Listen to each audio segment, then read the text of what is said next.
Need computer training for a group or office? Contact us today to get a free demo of our training at www.teachucomp.com/enterprise-licensing. You can change the way that the information in the Contacts folder is viewed. If using Outlook 2013, you can click the Change View drop-down button within the Current View button group on the View tab within the ribbon while viewing the Contacts folder, and then select the name of the view that you want to use from the drop-down menu that appears. In Outlook 2010, you can click the Home tab in the ribbon when viewing the Contacts folder, and then select a view from the Current View button group. In Outlook 2007, you select View and then Current View from the menu bar to display a listing of the many views of the Contacts folder. You can then select whichever listed view you feel is most beneficial to you. You can also create your own customized views of the Contacts folder. If using Outlook 2013, you can click the Change View drop-down button within the Current View button group on the View tab of the ribbon, and then select the Manage Views command from the drop-down menu. If using 2010, click the View tab in the ribbon, then click the Change View button in the Current View group, and from the drop-down menu that appears, select the Manage Views command. In Outlook 2007, select View, then Current View, then Define Views from the menu bar. At this point, in all versions of Outlook, a dialog box will appear on screen. In Outlook 2013 through 2010, it is called the Manage All Views dialog box. In Outlook 2007, it's called the Custom View Organizer. This dialog box displays all of the available views of the current folder and their associated settings. You can select any view that you want and then modify it, or you can reset modifications that have been made to one of the views. You can also create, edit, or delete your own custom views within this dialog box. To create a new view, click the New button at the right of the dialog box.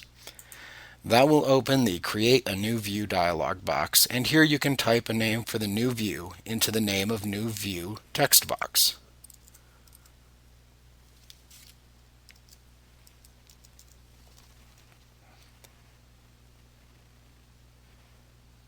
Now below that, you need to select what type of view you want to create. You can create a table, which lays out the information within the view in columns and rows. You can choose a timeline, which shows items accessed over a time period, card, which lays out the information in a card view, business card, which displays information using an alternate card view, people, which is the new view for 2013, day, week, month, which shows information in day, week, month style, or icon, which shows icons for the items in your folder. Now once you've selected your base folder view, you can then choose who sees this new view. Your choices are: this view can be used on this folder, visible to everyone, this folder, visible only to me, or all contact folders. Then click the OK button to launch yet another dialog box where you can further customize the view. In Outlook 2013 through 2010, this dialog box is called the Advanced View Settings dialog box. In Outlook 2007, it's called the Customize View dialog box. However, the options that you have for customizing the view are the same for all versions. The dialog box has 7 buttons that you can click to set options for your view.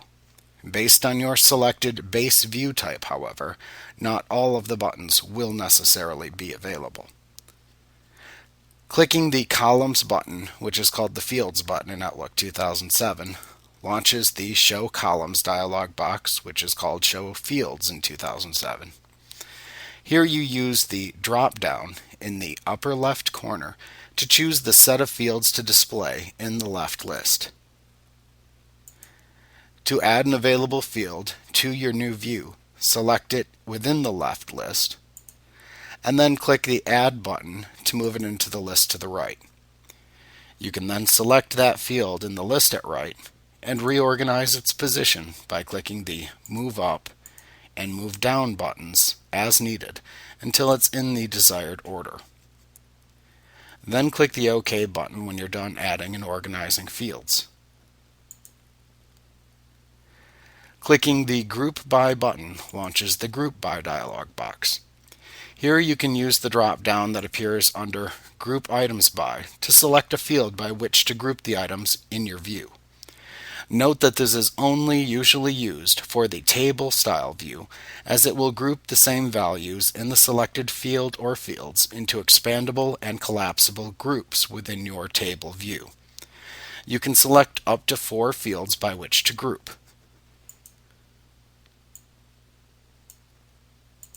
You can also choose to sort the groups in either ascending order or descending order by choosing the desired sorting option at the right end of each grouped field. When you're finished, click the OK button to set the grouping for your view.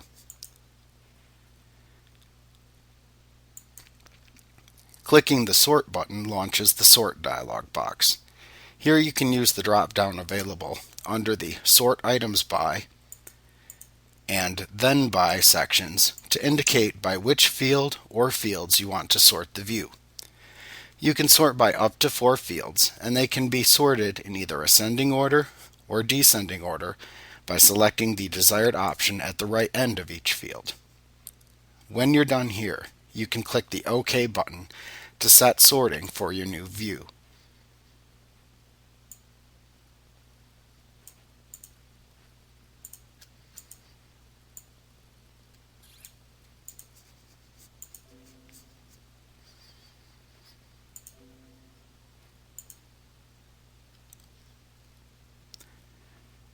Clicking the Filter button launches the Filter dialog box. This dialog box consists of 4 tabs: Contacts, More Choices, Advanced, and SQL. You click on the tab that you want to use to set criteria that will include or exclude selected items within your view. On the Contacts tab, you can choose criteria that will allow you to filter by various common contact fields. On the More Choices tab, you can choose criteria that will allow you to filter by assigned categories, message statuses, message option settings, and other more advanced filtering possibilities. On the Advanced tab, you can use the Field drop-down to select from any of the available fields in Outlook that you want to use as a filter. Then use the Condition drop-down to select a comparison condition, and if needed, type a value into the adjacent value field that you want to use to filter that selected field. You can then click the Add to List button to add it to the list above. You can also click the SQL tab, which allows you to create a statement using structured query language to select the items that you wish to see within the view. You can do this if you're familiar with how SQL is used by the Outlook application. When you're done creating any filters that are necessary for your view, click the OK button to set the desired filters for your view. Clicking the Other Settings button launches the Other Settings dialog box, and here you can adjust the font display of items within your view. The content available here will change depending on the style of view that you are trying to create. You can make any adjustments that you want, and then click the OK button to apply them to your new view.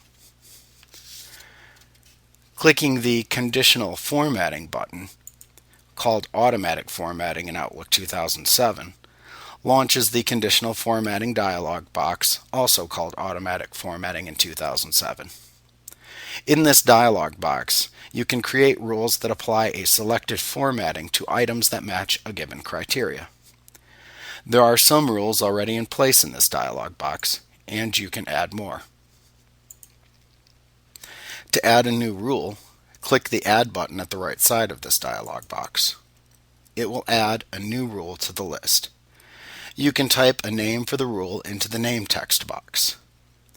Then click the Font button to open the Font dialog box. You can then select the font to use when the condition that you are about to specify has been met. Then click the OK button. You then click the Condition button to set up the criteria that, when met, applies the formatting that you have selected. You have the same choices available here as you do when you set a filter for a view. Now, after setting the criteria, click the OK button to apply it. Then click the OK button again when finished setting your conditional formatting. Now, if you are using a table view in Outlook, then you can click the Format Columns button to specify a display format for each field within your view. Just select the name of the field whose display you wish to modify from the available fields list at the left side of this dialog box, and then change its settings at the right side of the dialog box. After setting the display of the columns in your view, you can click the OK button to apply them.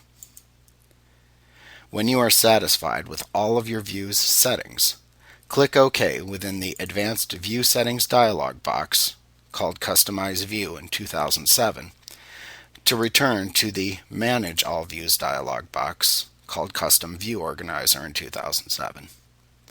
You will now see the name of your view shown in the list of views available within the dialog box. To apply your view, click on its name to select it within the list. Then click the Apply View button at the bottom of the dialog box.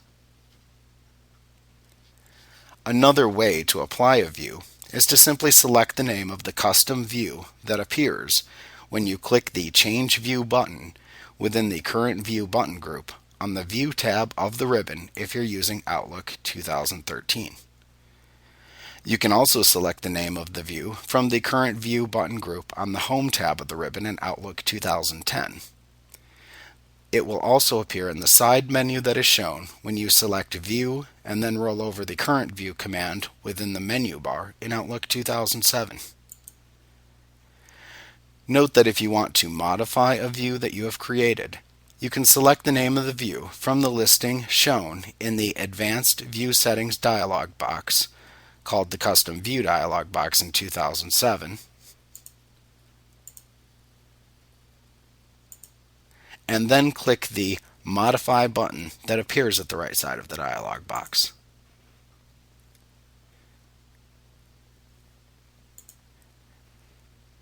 In this same area, you can also select the name of a custom view that you have created, and then click the Delete button to delete it if you will no longer need to use the view.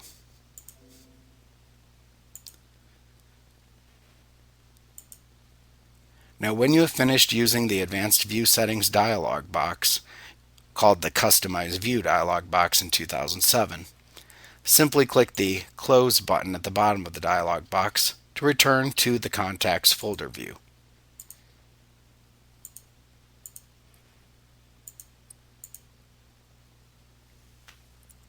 Like what you see? Get a free demo of our training for groups of 5 or more at www.teachucomp.com/enterprise-licensing.